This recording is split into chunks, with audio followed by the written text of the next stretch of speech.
Tinapay mula sa langit. A daily morning devotion with CRC Family.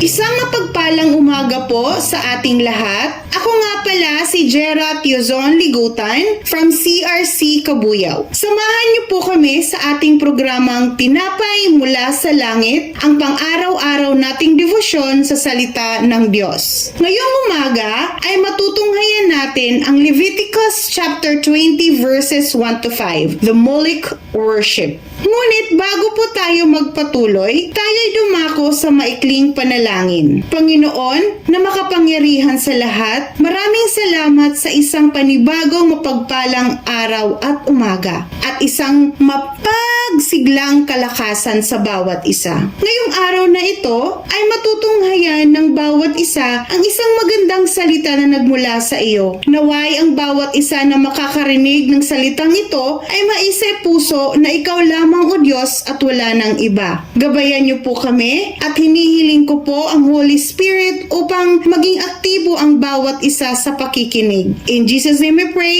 Amen. Sinabi ni Yahweh kay Moises, sabihin mo sa mga Israelita na ang sino man sa Israel, katutubo o dayuhan, na mag-aalay ng kanyang anak bilang handog kay Molech ay babatuhin hanggang sa mamatay. 3. Kasusuklaman ko siya at ititiwalag sa sambayanan ng Israel. Dahil sa kanyang ginawa, dinungisan niya ang banal kong tahanan at nilapastangan ng aking banal na pangalan. 4. Kapag ipinagwalang bahala ng mga taong bayan ang ganoong kasamaan at hindi nila pinatay ang gumawa niyon. 5. Kasusuklaman ko ang taong iyon at ang kanyang sambahayan. Ititiwalag ko rin sa sambayanan ang mga sumasamba kay Molech. Dito sa Leviticus chapter 20 verses 1 to 5 ay mayroong tayong narinig, nabanggit o nabasa na Molech. Sino nga ba si Molech? Siya ay isang Phoenician Ammonite. The sacrifice of children through burning. Meaning,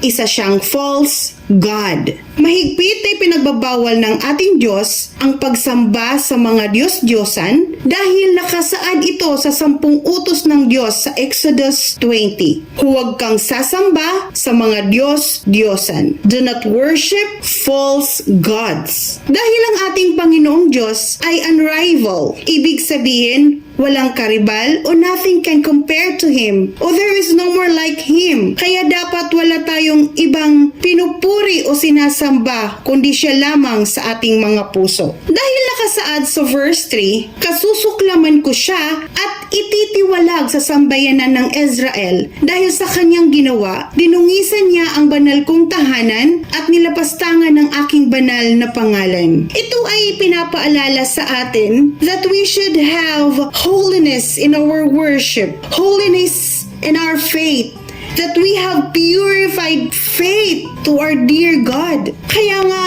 ito ay sasabihin ko kung bakit ganito ang mga tao naniniwala sa mga Diyos-Diyosan na ito ay nakasaad na sa ika-10 utos ng ating Panginoon. Kaya my dear brothers and sisters in Christ, the problem today is we want to do what the world is doing instead of what God is calling us to do. There's only one God. Siya lamang at wala ng iba. Tayo po ay muling manalangin, aming Diyos na makapangyarihan sa lahat. Salamat at ngayon, umaga na ito ay muli mo kami ni-remind na ikaw lamang o Diyos, wala ng iba. Salamat because you purified the faith of Israel. Ang maging kami, patuloy niyo po kaming gabayan sa mga mabuting salita, sa mga mabuting gawain. It's you only God. In Jesus' name we pray. Amen. Amen. Maraming salamat po sa inyong pakikibahagi sa ating programa. Lagi po nating pagnilayan ang salita ng Diyos mula sa ating puso dahil lubos ang magiging kaunawaan natin dito. Muli po ninyo kaming samahan bukas sa pagninilay ng kanyang mga salita dito sa programang Tinapay Mula sa Langit. Malaya nyo po i-share ang video na ito upang kayo rin ay maging pagpapala sa iba. Pagpalain po tayong lahat ng ating Panginoon. Magandang umaga po.